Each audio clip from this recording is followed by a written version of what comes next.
Oh, we're going. Are we going? No, wait. Cut. Welcome to Movie Club. Oh, that's a good. Okay, that's a good intro. This is a good podcast. I have got to get me one of these. See, you're killing this. No, hey, this podcast might get a little rowdy. In fact, I'll say there might be no peace. The famous. Didn't no, you took the quoted. most famous quote. I thought Yeah. like for sure you'd be quoting Jeff Goldblum, but no. You went for Brent Spiner. Yeah. We're going to infect these aliens because they don't even have a Mac. They can't even order pizza for the kids. Yeah. Jeff Goldblum, he's in this movie. We're doing Independence Day. Oh, all our ID4. all our patrons on here. Everyone's trying to get out there. The only schmuck's trying to get in. He Classic. just quoted Emil Hirsch. Emil Hirsch, shout out. Wait, no, that's Emil Hirsch's speed racer. Judd Hirsch. Yeah, Judd Hirsch. Judd Hirsch. We're Into the Judd wild. Hirsch stands over here on the set. What taxi character do you like? Today's pick was brought to you by It Sean. was me. It was a movie. This is one of the first movies I remember people at school talking about. Like, have you seen this movie? You got to go see this movie. It was like the shit. And so I made my parents take me. And so I did see Independence Day in theaters back in, was it 94, 96? I think it was 96. I think it was 96. I saw this movie in theaters too. 96. So I was 12 then. Somehow, I didn't in theaters. I remember seeing commercials and I thought, this seems like big and loud, but do I care? I don't know. And then my friend said it was cool. I'm like, yeah, whatever. A lot of the people at school are dumb. Whatever. You know, all my friends at school. Cool guy. All my friends at Most school. popular guy in school, clearly. No, really. I did not hang out with a lot of people because I thought they were all into really just dumb, loud stuff, and I didn't care about that. But my parents bought it on VHS when it came out, and we had a family movie night, and I was like, that's the fucking coolest movie. When I remember leaving, I vividly remember leaving the theater with goosebumps, being like, this is everything I would ever want in a movie. This fucking rules. Yeah. And that was my thought as a 12-year-old. That was mine too. After This is the greatest movie ever made. After What we is that? watched it at home, I thought like my parents wanted to watch it. I'm like, yeah, this is dorky, whatever. And we were all like, yeah. By the end, it was like, it was an experience. It was an experience. And so does that experience hold up all these years later? That's the question. Yeah. That's the question we're asking. Today's movie is Independence Day. Independence Day. If you haven't seen it, you should see it. We already told you to watch it. But maybe you're busy. Okay. For whatever reason, aliens have blown up your hometown. You're pinned under a fire truck or something, and you just didn't have a chance to watch Or Independence you thought, Day. I saw it when I was 12. I don't need to see it again. Yeah. No, you should watch it again. Well, See it with fresh if eyes. If you just can't, here is what it is. It's a sci-fi movie from 1996, directed by Roland Emmerich, produced and written by Dean Devlin and Roland Emmerich, about aliens attacking the world on the 4th of July. It stars so many people. Everyone. I have a list here of Jeff Goldblum, Will Smith, Bill Pullman, and then a bunch of less famous. They should have just ended the list there because the rest of the people, Mary McDonald, Judd Hirsch, Yeah, Judd Hirsch rules, dude. You Randy gotta Quaid, bump him What up about, the list. Robert Loggia. I Vivica love A. Robert Fox Loggia. was the shit back in the day. Yeah, she's not even listed on this. Well, that's a mistake because she was great. And this Harry list, Connick Jr. Yeah. this list is so good that they don't even have room for some of the bit parts still played by amazing actors. Case in point, beginning of the movie, Sean, did you notice? What? The general that lets the guy in the room is Kevin Arnold's dad in the Wonder Years. Oh, I noticed. And you know who else noticed? I was proud. Sawyer noticed. Really? And I was like, hell yeah. Yeah. Good job, I mean, Sawyer. even the bit little parts extras even are good actors. Yep. So That's how what you we're know. dealing That's with. how you know. This movie was released on July 3rd, 1996. So Yeah. I feel like you should have a special badge if you saw this movie on the 4th of July on 1996. Rub it in. I mean, that's like That's- the most badass that's thing pretty you could badass. possibly do. You know who saw the movie on, I think it was July 4th, 1996, was Bill Clinton in the White House. They showed, maybe it was July 2nd, but they showed like the premiere was like, they had a movie premiere, but they also did a White House premiere. And Bill Clinton, I think he's the president then. Was Yeah. it Bush? It was Clinton. No, it was Bill Clinton. Yeah, he got to see it in the White House where it blows up. How cool is that? Yeah, a lot of things blow in there. I bet he was like, well, I don't know what that means. I bet he was like, I hope this isn't real. No, he was probably like, oh, the White House got blown up, but then did you see when the president's wife died and the president became a badass war hero who single-handedly saved the planet? I could do that. Probably pulled so much tail after that, let me tell you. That turned into George Bush, but Yeah. All the same. It's really all the same. the movie was made for $75 million, and according to my records, made $817 million. $817 million worldwide. Wow. Domestically, 306.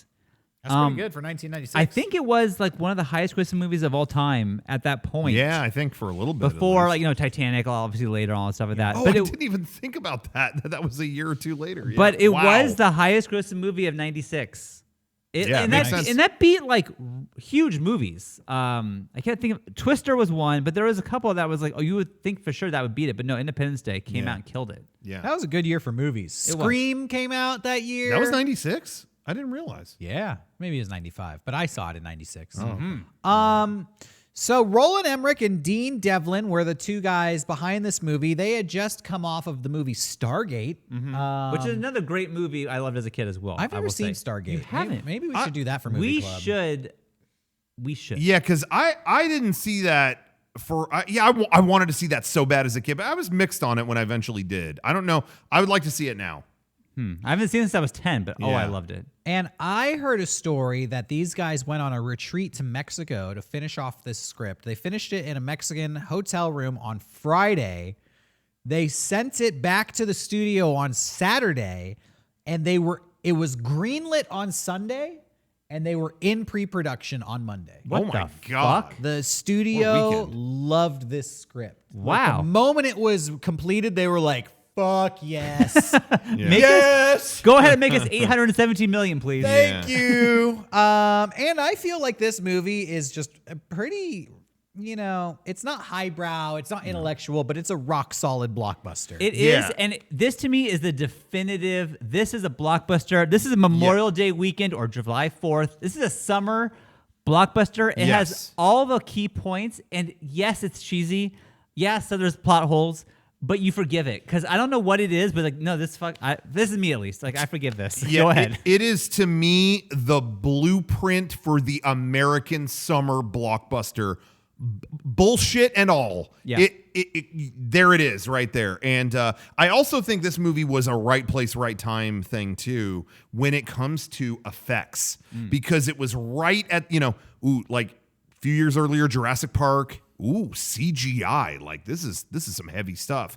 And this movie hit at just the right time where it was, the spaceship like blacking out the sky was something you'd never seen before. Right. And so you had some practical and CG started to factor in too, and it hit at just the right point where it was like, whoa, this looks impressive. Like how'd they pull this off? There were they said this movie holds the records for the most miniature models made. Oh, wow. and that record will probably never be beat. That's what they said because of technology Yeah. advanced so quickly, and now they use CG and all that stuff like that. Yeah. They're like, they won't ever have to do this again.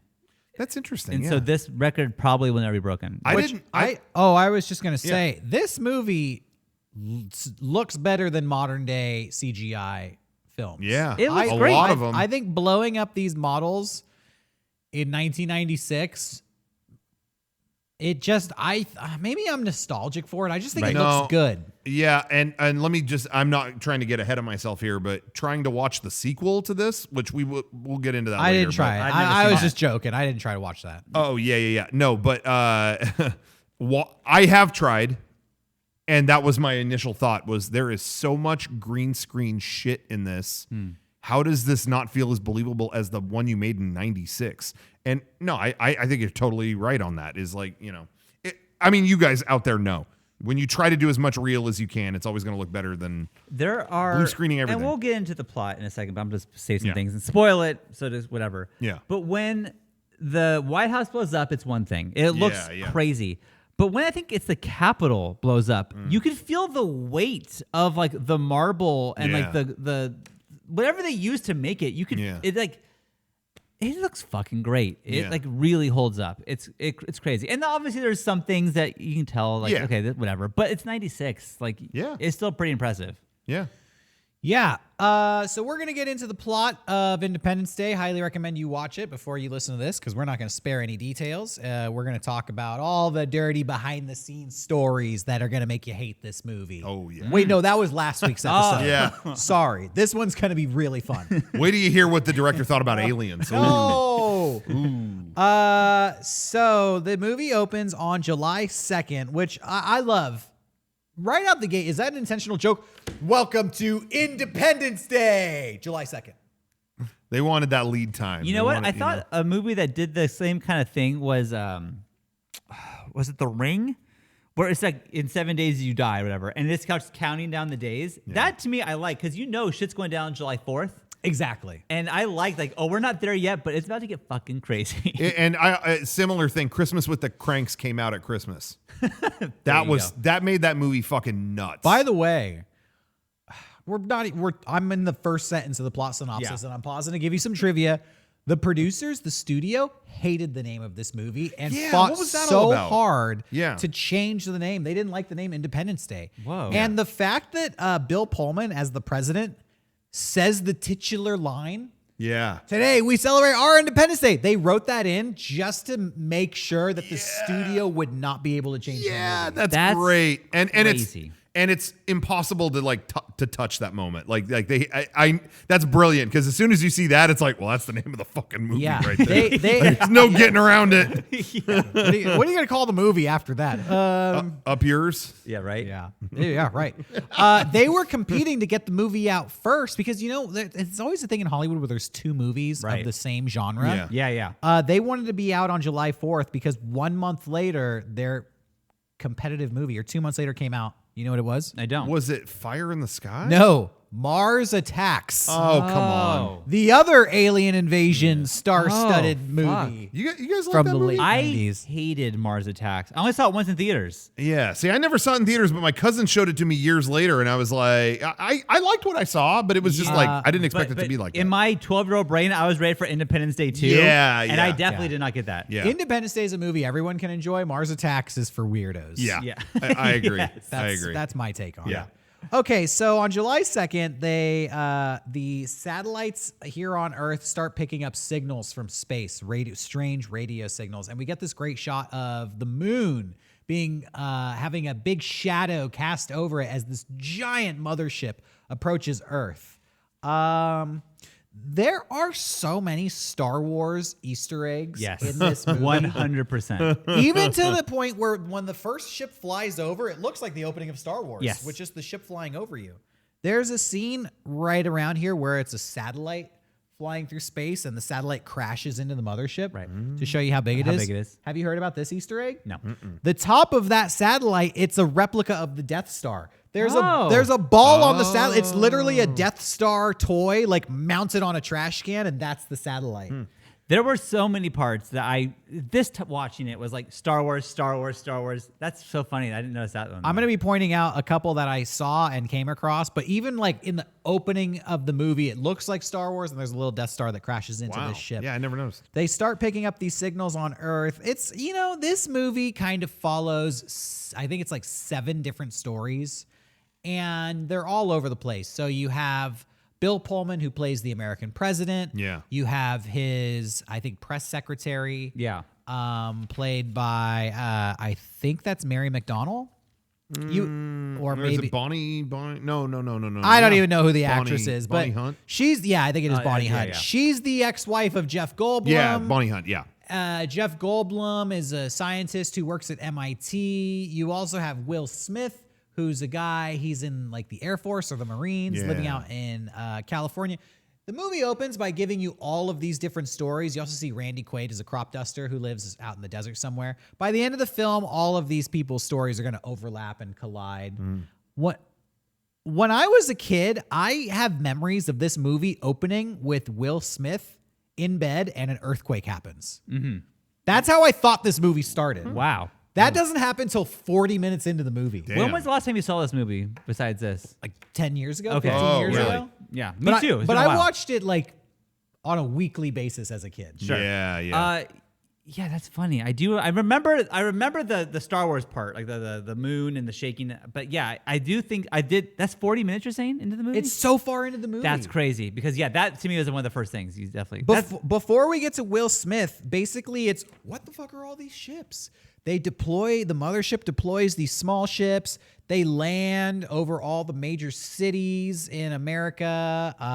But even before that, they're like getting radio signals and contacting people. And Jeff Goldblum's playing chess with his dad. And he's like, Right. why are you still wearing the wedding ring? Your wife left you 4 years ago. It was 3 years ago. This movie did a great job of setting up all these characters, and you like all of them too. Yeah. But what it really captures is just the size of everything, which is so hard to do. But when Will Smith does see it for the first time and it's covering the entire city of LA, it's like, I don't know how wide it is, 15 miles wide. And you realize like those are the little ones that came out for the big one. Like how fucking big is the big one? Yeah. Like, it really gives you a depth of like, wow. Puts a pit in your stomach. It does. Yeah. Yeah. I also like how they have news reports. Yes. That all felt like, reports from Germany. Oh, now reports from Japan. And I actually read that all of the newscasters in this movie are actual news people. Yeah. Because it's hard for actors to have that like news cadence and not sound like fake and showy. It also gives you a sense of realism. And I've seen this guy on TV telling me real news, and now he's telling me this news. Okay. Yeah, that was something that I liked about Willy Wonka when I was a kid.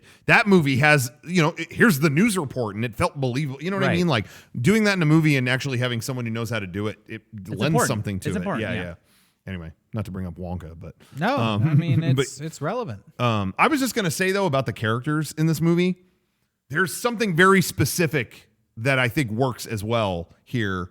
And that is, and this is something that went by the wayside in the 2000s, is vulnerability. These are all vulnerable characters. These are not 10 chiseled action heroes or it's all the fucking Marines that, whatever. It is guy who works at the cable company, his dad. You know what I mean? It's like these are all vulnerable characters, kind of dorky characters. That's what Jurassic Park did well, too. It wasn't action stars. It was, the botanist. It was, and I really feel like it was after, like, honestly, like 9/11.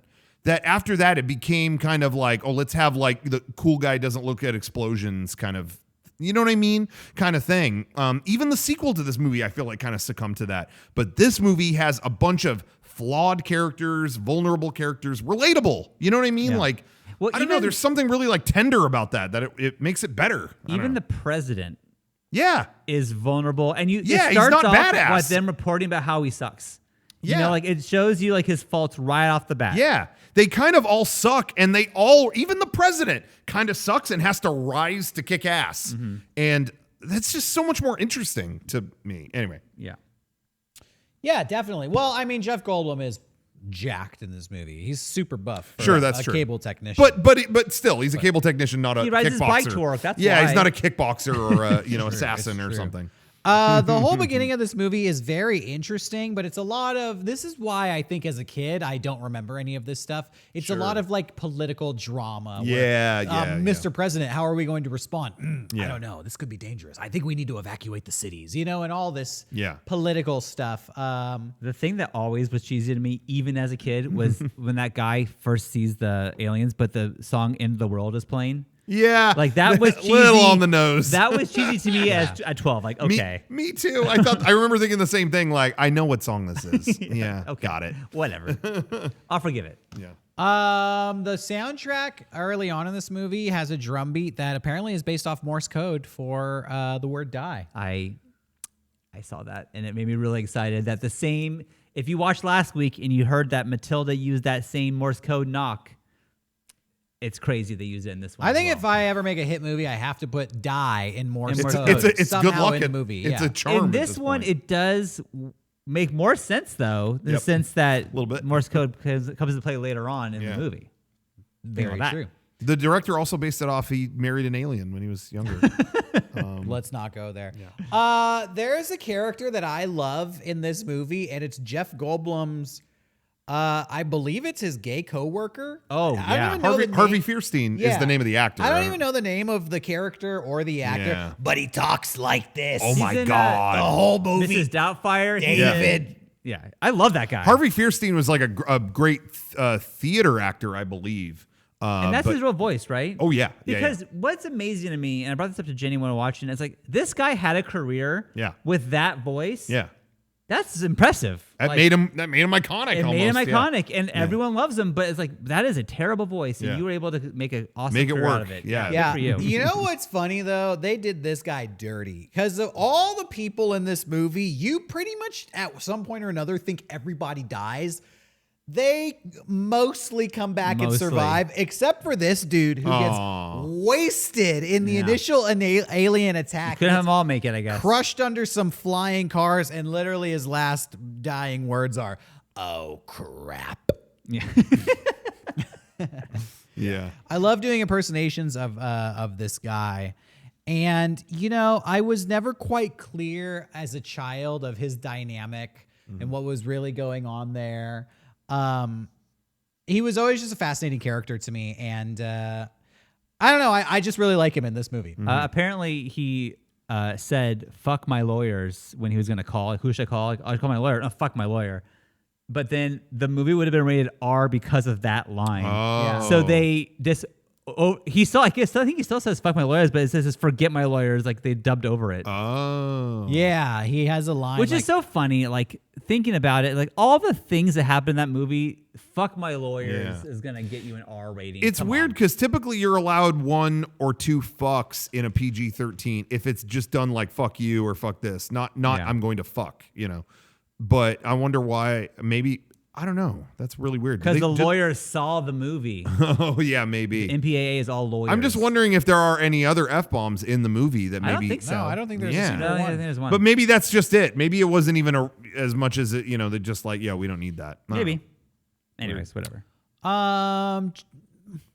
Who's the main character in this movie? Is it Jeff Goldblum? I think it's Jeff Goldblum. I think it's Jeff Goldblum, but it is an ensemble cast. Like Will Smith, because they all tell their own story. Will Smith and Jeff Goldblum in my mind were always the. It's like you main. watch Lost, and there's 1,000 different things, but Jack's the main character. Yeah, you know. yeah. I think it's Jeff Goldblum. He plays a character named David Levinson. We get to meet his dad. We get to see him at work. He's the one who finds the code in the satellite system, which is basically he discovers it's a countdown to something. What it Yeah. is, we don't know. It's counting down. So he like goes into Washington D.C. because his ex-wife works for the president, and he's able to. Oh, I love this actually. I've always thought this was the stupidest thing ever. They're parked outside the White House, and he wants to call his wife. Right. And his dad's like, "Well, how are you gonna call her? You don't have her number." And he goes, he pops in a CD into his computer, and he Yeah. goes, What is that? Ah, I have every phone book in the country in here. Okay, then he takes like an antenna and he sticks it on top of the car. What are you doing? I'm triangulating her location. Got it. And then her phone rings. Right. And I just always, as a kid in 1996, I bought that.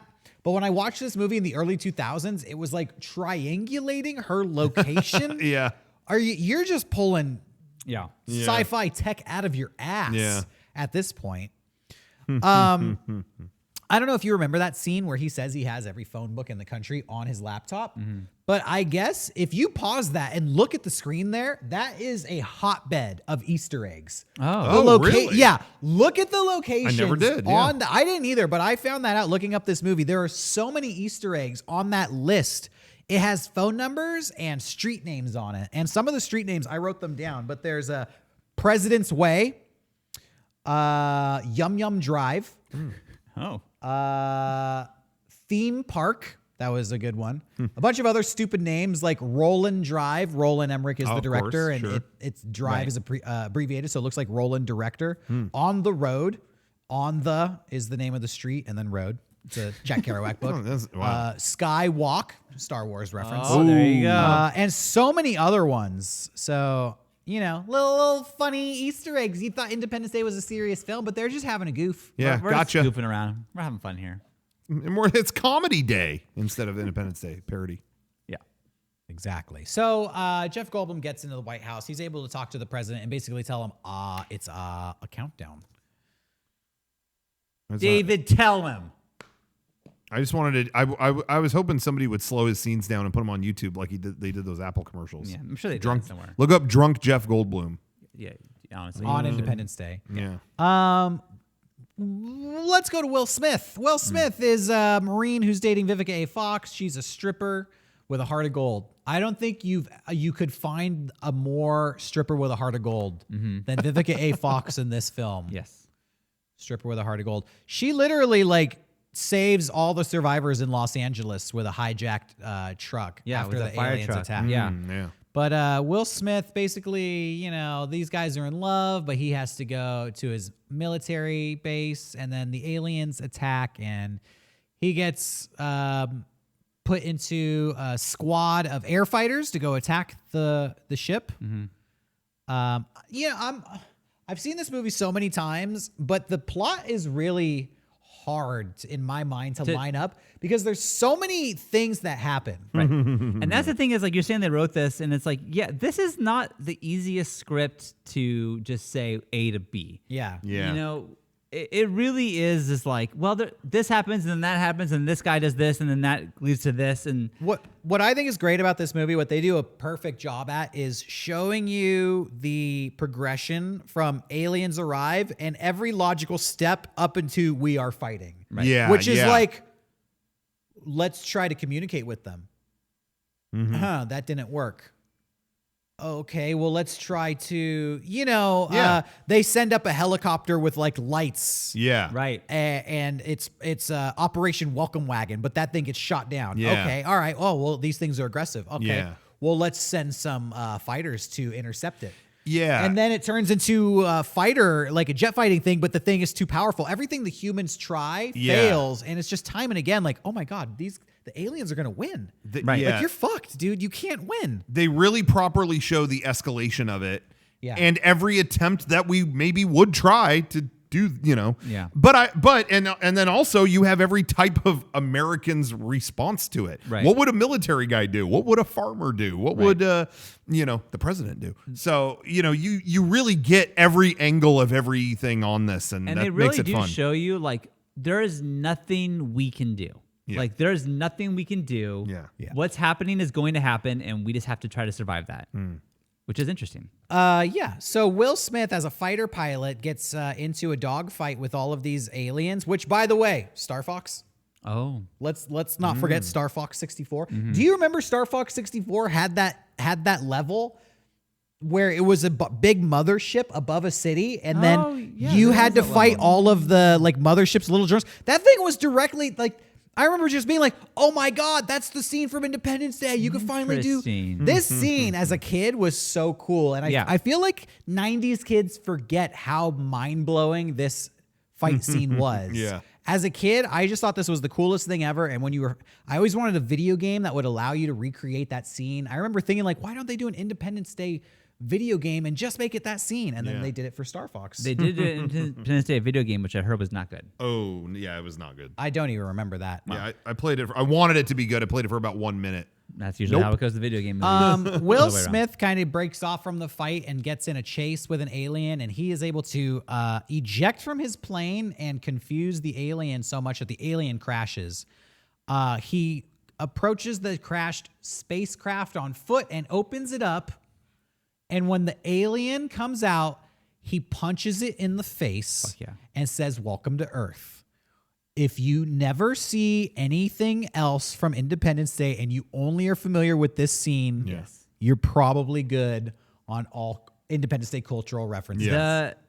Everyone I told watch this movie, everyone to a person said, "Welcome to Earth." Every single person. Yeah. That is the line. I don't think Will Smith would not have a career if he didn't punch this alien in the face and say, "Welcome to Earth." Yeah. We wouldn't know who Will Smith is. And whoever punched the alien and said that would be the famous person. And don't forget, he follows it up so smoothly with the cigar in the mouth. And now that's what I call a close encounter. I mean, that's the That's chaser. The thing, though, that's the chaser. There are 10 billion lines like that. Yeah. And I, for some reason, eat every one of them up in Me this movie. too. I don't get mad. It's my sense of humor for sure. I'm only speaking for usually myself. I roll my eyes oh, Jesus Christ. But for some reason, maybe because everyone's so charming in this movie. Yeah, they land something about it. It's like Somehow. I like it. Yeah. I don't know. I like it. Also, want to just say really quick about the Earth line. Something always bothered me, and for some reason, that line got famous. It was always quoted, and I always saw it online, and always whatever as "Welcome to Earth." Like people, did you guys ever encounter that? All the time. Yeah. People would always write it that way, and I always was like, he doesn't say that. He very clearly says Welcome Earth. to Earth. But it was always written that way. Yeah, it's for the attitude. And I always thought that was kind of ooky. People did that. Something always bothered me about that. Welcome to Earth. Why are you writing it that way? I don't know. I always got bad vibes about that, and I didn't like it. Because my vibe was always they thought he had the cigar in his mouth and he couldn't say it correctly. Oh, really? And then they just didn't realize that he didn't have the cigar in his mouth. I don't know. I always thought, like, why are you misquoted? I don't know. That just bugged me. And I'm happy to say if you watch I it, just feel that's like not if what he you says. write "Welcome to Earth," it doesn't have the oomph of how he said it, which was like "Welcome to Earth." Yeah. True. You get the inflection there. So the only thing missing from this puzzle that you should be aware of is the only remaining story is the Randy Quaid subplot. Yeah. Randy Quaid, I love that they put this character in. Yes. He's the crazy guy who's been abducted by aliens in the past, and everybody thinks he's crazy until aliens show up. Yeah. He's a crop duster who lives in the desert, and he's always talking about, 15 years ago I was abducted by aliens. They did weird experiments on me. And people are like, okay, that's old Frank. He's crazy. Yeah. But, now we keep cutting back to him as he, tries to keep his family together because he lives in a trailer park. And when these aliens rolled in, everybody in the trailer park started fleeing because they were afraid and they wanted to go into the desert. Right. But when they were in the desert, all these people from the trailer park found Will Smith and accompanied him to Area 51. Mm-hmm.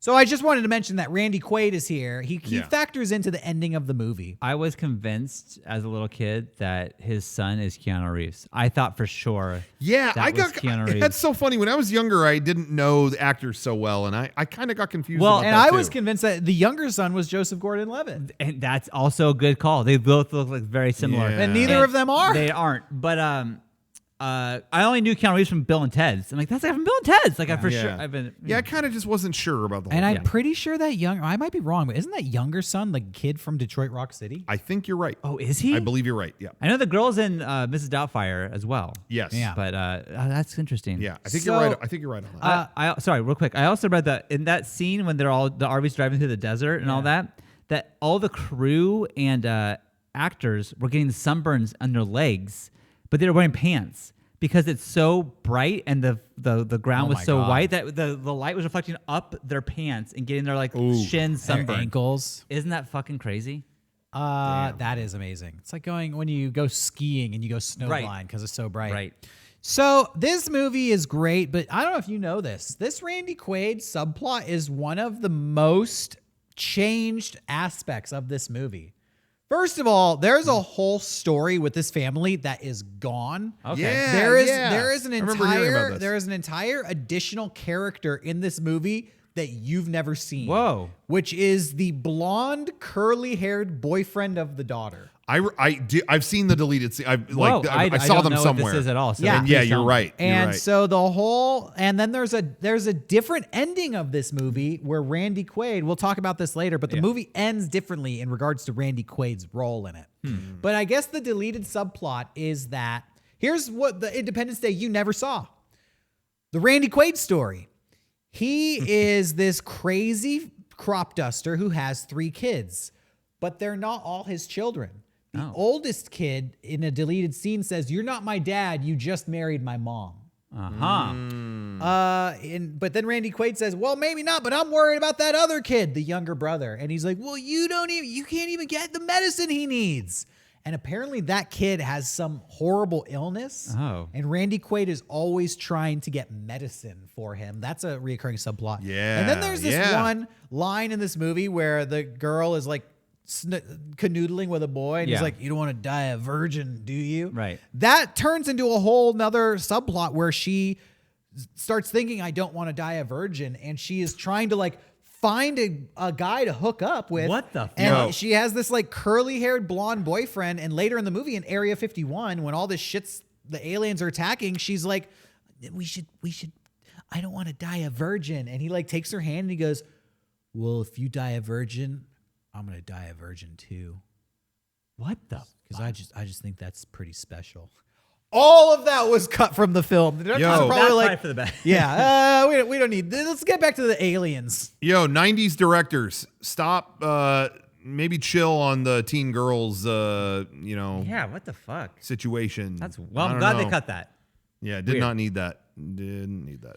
Well, I think it was more boring than anything else. Yeah, sure. You can find the deleted scenes. I mean, it's Independence Day. It's not like it turns into a of course. boudoir, like striptease. Like, Yeah. oh my God, Independence Day made me feel uncomfortable. It's not like that. No, but still. It's very wholesome. In fact, it's always like, no, we should not have sex because it's just better that way. And then the aliens kill everybody. Something like that. I don't know. So at this point, it's July 3rd. We moved on from July 2nd to July 3rd. Will Smith is at Area 51.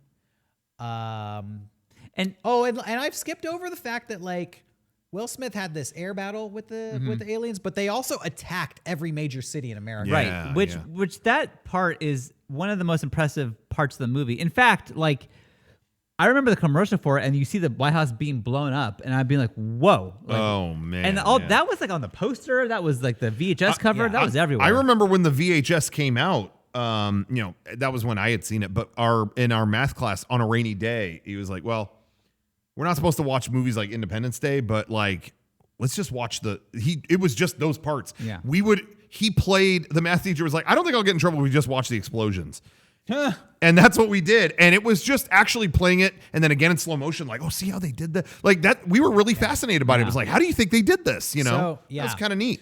I do want to say to put things in order for the plot of the film. Jeff Goldblum discovers that there's a countdown. He tells the president that there's a countdown. A countdown to what? We don't know, but we think it's bad.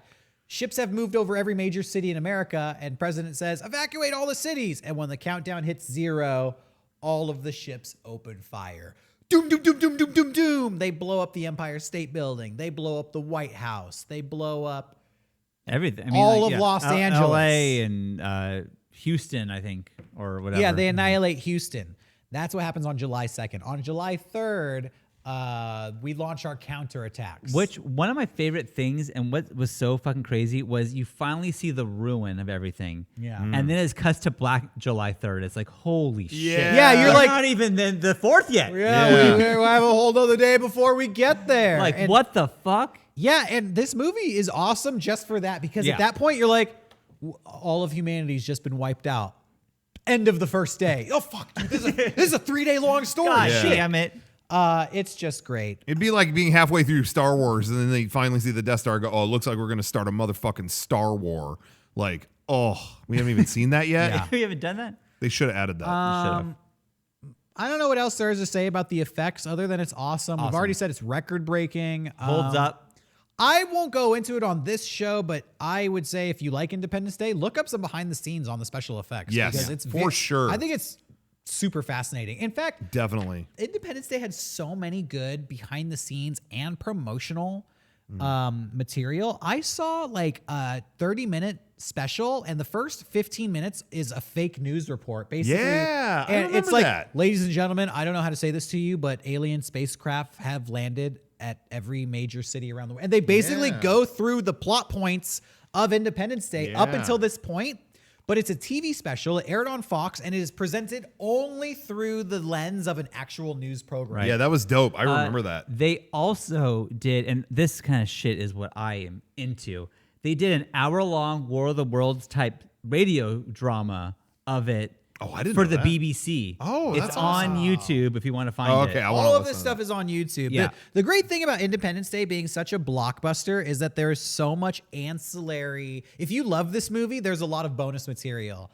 There's a Jeff Goldblum giving a behind-the-scenes tour that I saw. I think I saw that too. Yeah. There's so much extra stuff.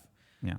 All right, we're gonna kind of speed through this because July 3rd, the humans basically try everything they have. They try to nuke the aliens. They try, what else do they try? I mean, Well, go ahead. I just wanted to say with nuking the aliens, again, the dialogue is the epitome of American cheese. And I mean that endearingly when they announced that they're going to do the nukes, and the president is like, "May our children forgive us." Yeah. Like that is what a great line before you nuke something. You know, it's just they nail it. And the way they it's nail presented it. is it's a whole build up to like, well, we could try nuking them. We can't. Do you understand what you're saying? talking A nuke? about? You're Yeah. talking about firing nuclear devices into this thing in the sky. Yeah. What would even be like? That is so crazy. And then 20 Yeah. minutes later, I guess we're gonna have to nuke them. And they set it up to where it's like, okay, sorry, aliens.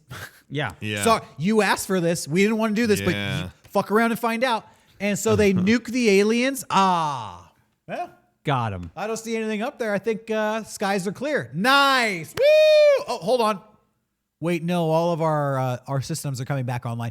Yeah, the nukes didn't do jack Nothing. shit. Fucking Literally nothing. didn't even scratch the things. Yeah.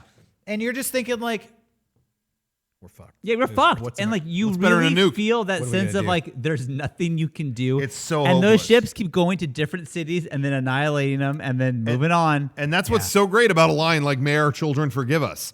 Get the weight of it in there. Generations from now, we will pay the price for the death we're about to inflict. Didn't do anything. You know, it's like, well done.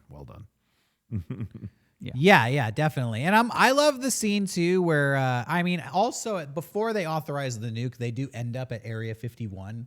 It's Yeah, like of all the course. aliens have attacked everybody, and it's like, oh my god, what are we gonna do? And this is one of my favorite parts of the movie. Jeff Goldblum's dad starts yelling at the president. What are we gonna do? You knew this was gonna happen. Oh, what do you mean we knew? Oh, in the 50s. You had what was it? Yeah. Roswell and the what is it? The Area 51? The Area 51? And the president, I can assure you, there's no such place as Area 51. And then the senator, actually, Mr. President, that's not quite true. That's not entirely accurate. Did you know that this movie had the full support of the American U.S. military? Yeah, I thought I heard something like that. Advisors were coming in, like, okay, this is how our generals Oh. talk. Okay, this is what the generals were. Okay, these are the weapons that blah blah blah blah blah. And then it was like, all right, and then we're gonna talk about Area 51. Boop, full pullout, full cancellation. Wow, I didn't know that. Full severance. Oh, I the didn't American military is like, fuck this, we're Yeah. out of here.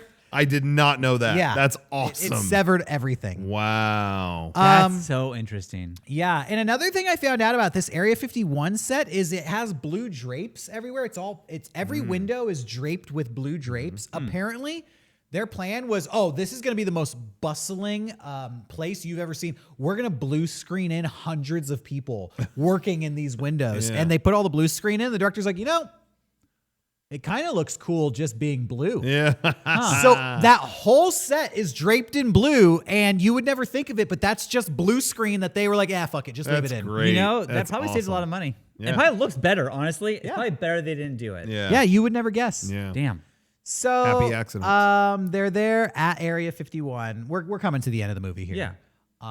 Because basically they've given up hope. Nothing. We've tried nuking them. There's nothing we can do. We're here talking to the actor who plays Data, Brett Spiner. Right. He apparently runs Area 51. Yeah. Very excited to see him as a kid too. Just point that out. I never Very. realized that was Data. Oh, I was. I stoked. never. I didn't recognized him. the first time I saw it, and then I was like, wait, that guy does look familiar. And then There's actually a cool scene in this movie where they start doing an autopsy on the alien that Will Smith brought in, and it turns into a horror movie. And I Yeah. love any movie that takes a break from its genre, Right. Yeah. And To it switches just over. to just be another genre for 5 Yeah. minutes, and then it's back to having fun. it's reminiscent of Spider-Man 2. Yeah. Yeah. You know, that movie is Spider-Man, and then for 1 minute it's a horror movie in that Doc Ock, like same thing. They operate on him and it just becomes like I remember the first time I watched Minority Report. Yeah. It's Steven Spielberg's sci-fi movie. Yeah. It's a total sci-fi romp, but there's just one scene where Tom Cruise goes to see Oh, yeah. the psychics in the tank, and one of them wakes up and grabs him, and it's such a horror jump scare. And I'm like, kudos, Steven Spielberg. Yeah. I didn't know I was You in for a fucking scary got me. movie. Actually, I thought you were going to bring up him losing his eyes. That too. Yeah. But Yeah, that too. That too. yeah. it was awesome watching it. So I'm sitting next to Lennon and I'm going like, hey, like you don't want to see this part. Like it's gonna be Yeah. scary. But I'm watching Emma and Beckett because I'm like, oh, this is gonna be yeah, fucking yeah. great. And they jumped a mile. They jumped a fucking mile. And then like I look over at Lennon, who didn't cover. She had watched and she's like, "No, I liked it. It was fine." Like that's funny.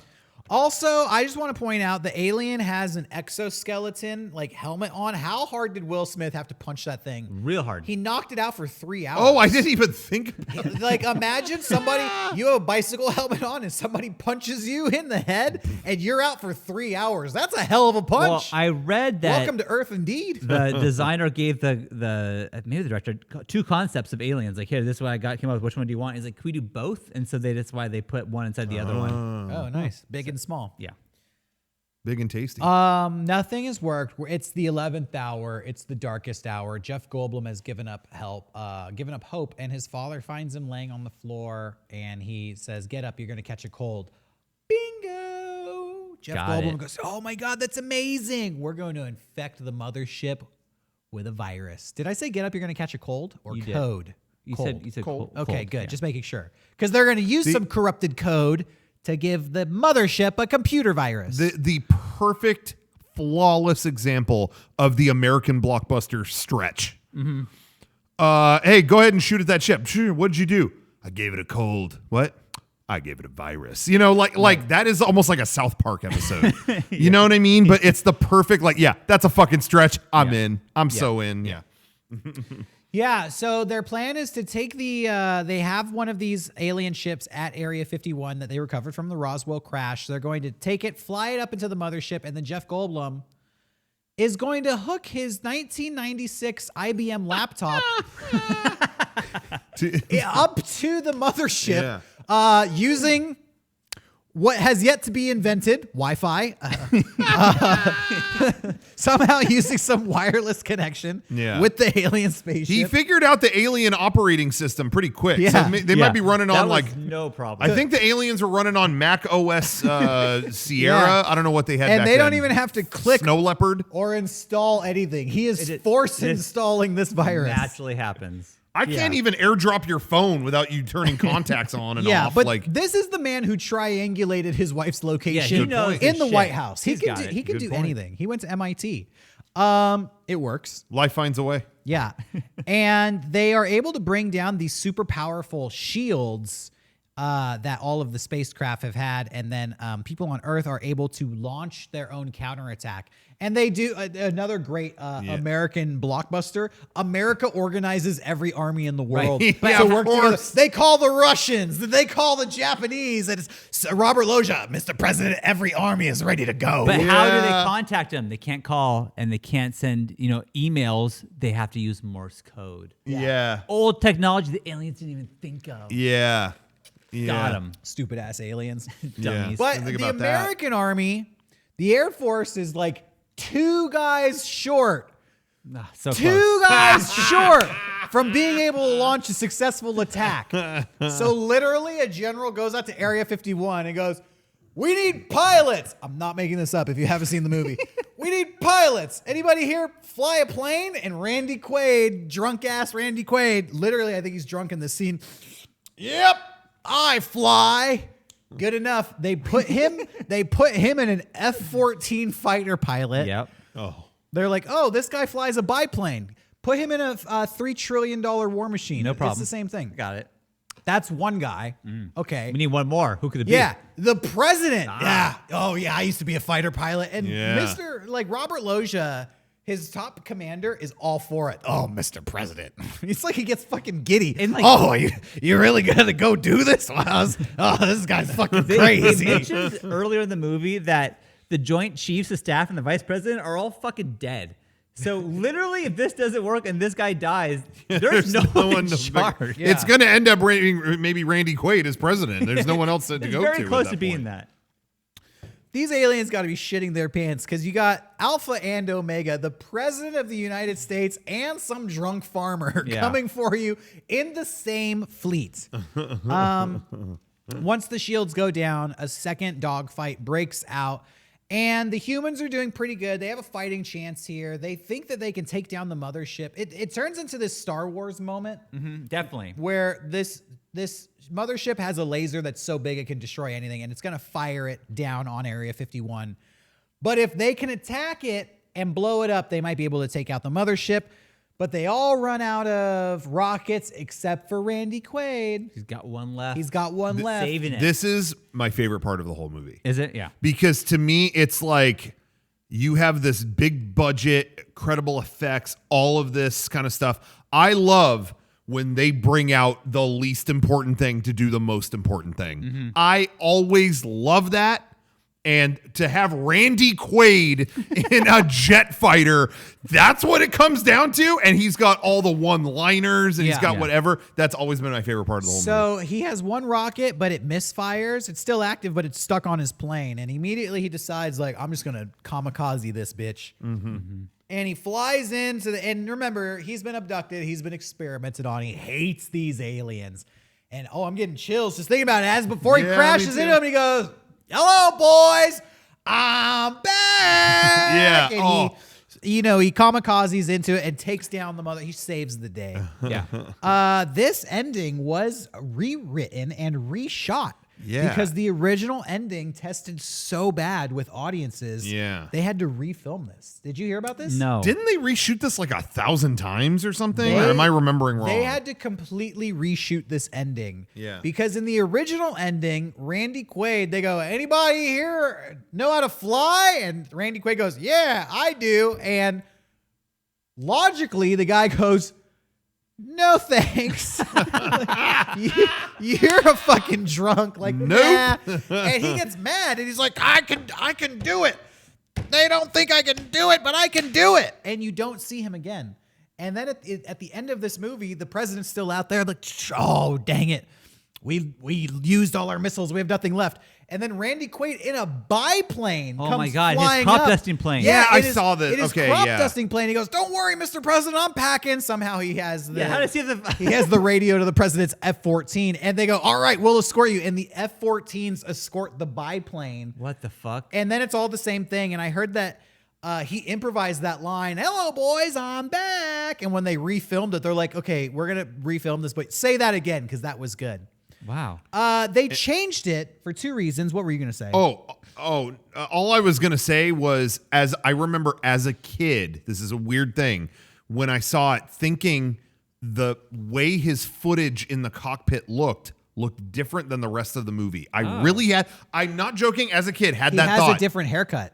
Okay, does he? maybe that could be it too. His hair and his beard are shorter because it was filmed months later. But I just remember thinking the film. See, I was the kid that when I was watching like Power Rangers as a kid, I could tell when it was like that's Japanese footage and that's American Right. because they're different, like film or something, you know? Yeah, good eye. You caught it. That was something, and I would tell kids about that, and they'd be like, "No, it all looks the same to me." And it's like, how do you not see that? And Independence Day, I remember the footage quality looked different in the cockpit.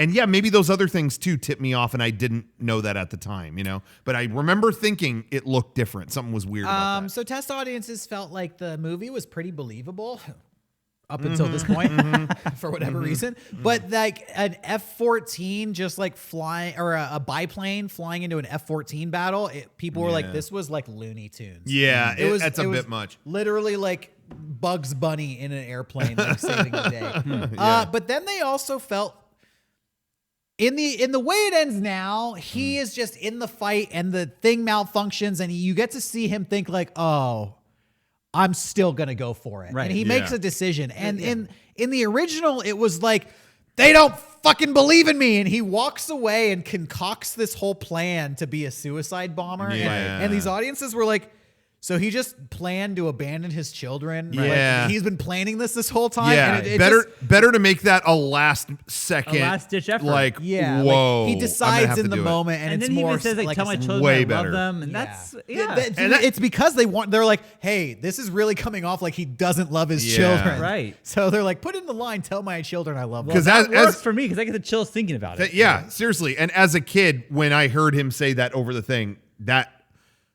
that wrecked me. Like Yeah. I was a kid who watched a lot of Disney stuff that would make me cry, whatever. I welcomed that. But I thought this movie's not going to do that. And when you hear him say that, I'm like, "Oh no, I know what he's going to do." You know, it worked. There it worked are so well. moments in this movie that even to this day get me. When the first lady dies and a little kid goes to the Yeah. president and he's just sitting there and like, he's the Yeah. president, but he's lost his wife and he's just a Yeah. guy who's lost his wife. And the daughter goes, "Is mommy sleeping now?" It's like, oh, fuck, dude, that's rough. When Bill Pullman gives his speech, Yeah. that speech, like Yeah.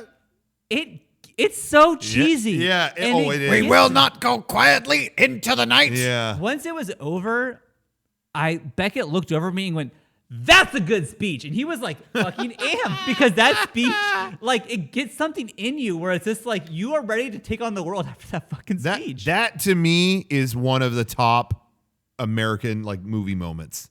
Like, you know, they always have like, oh, here's looking at you, kid. All the classic like movie, whatever. That speech at Independence Day to me is like, apparently that speech does not test well abroad. They think it's fucking cheesy. Oh, you don't say. And they even say that it's one of the cheesiest moments in film history is that speech. I don't even disagree. No, but in a bad way. They don't like it, apparently. Well, you just don't know what it's like to be an American. Yeah, you don't get it because That's the kind of cheesy shit we love. Yeah.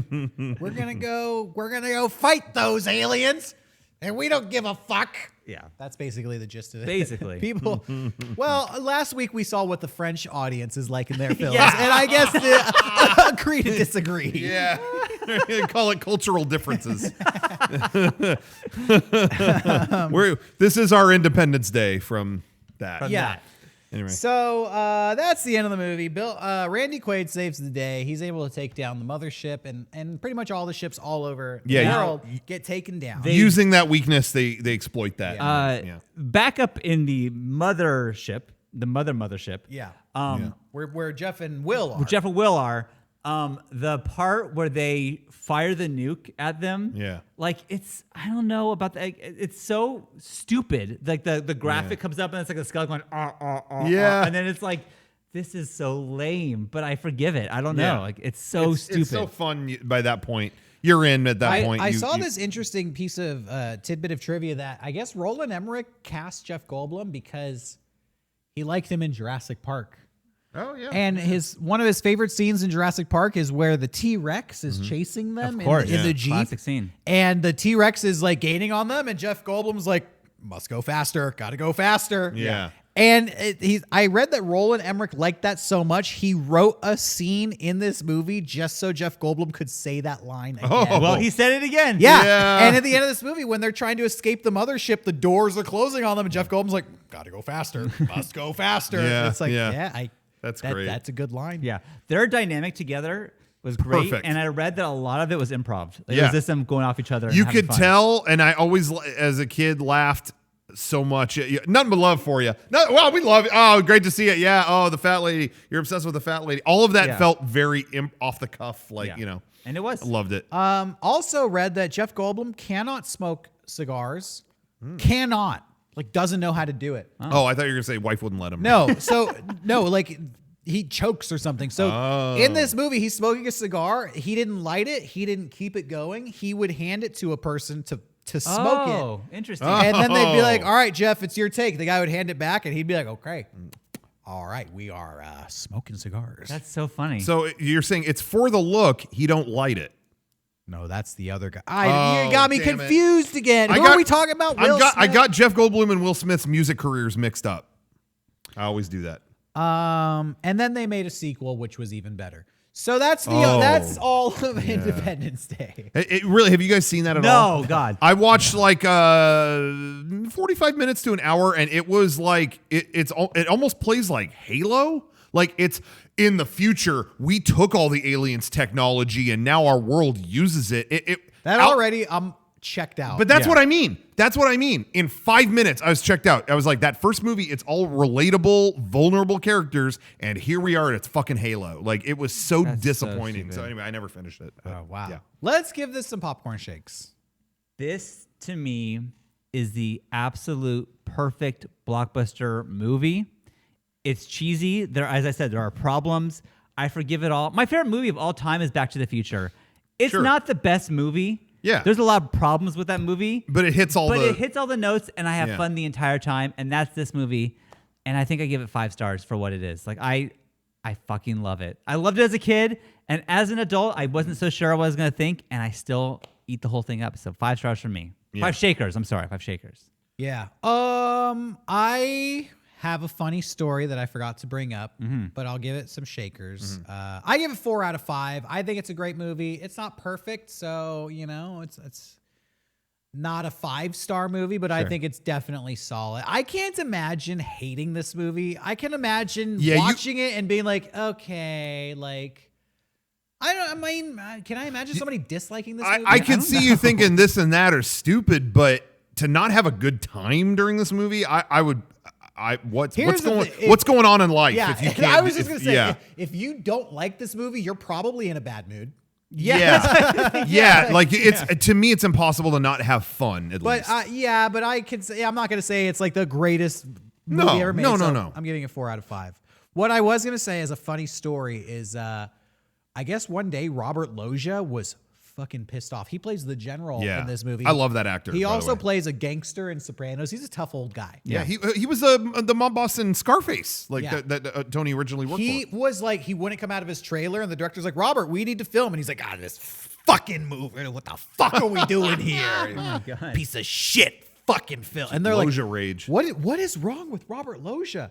Apparently, he had asked one of the producers, like, so what kind of film are we making here, by the way? Oh. And the producer had meant to tell him, it's a movie like Airport, which was a really dramatic movie about a terrorist attacking an airplane. But he accidentally said airplane. I knew it. Airplane. And Robert Loggia, having not seen either film, rented Airplane. Oh no. And thought that he was making a parody film. Thought that he had been tricked by his agent to appear in a parody film. And that's awesome. Was livid. Awesome. Oh, that's I love and they had to like really reassure him, like, no, this is a serious film. I love that. Yeah, that's a funny story. Yeah. Oh, that's amazing. I always have liked Robert Loggia. I don't know what it is. He's not another actor you don't hear a lot about, but whenever he's in something, he's great. Yeah. It breaks my heart because I feel like this movie was so close. Actually, maybe the highest scoring movie on here, but it was close to a perfect score. Close. Because I'm giving it a 5. Wow. To me, the blueprint for the cheeseball American summer blockbuster. Pour some fucking Kool-Aid and barbecue and watch this shit. Yeah. Nailed it on. I mean, you said it all, Sean. You nailed it. You know, I'm not saying Derek should have given it a perfect score because it isn't a perfect movie. I understand that, but for me, taps into my sense of humor, my love for the big American blockbuster. I've been to so many 4th of July parties, and this is put on as a joke.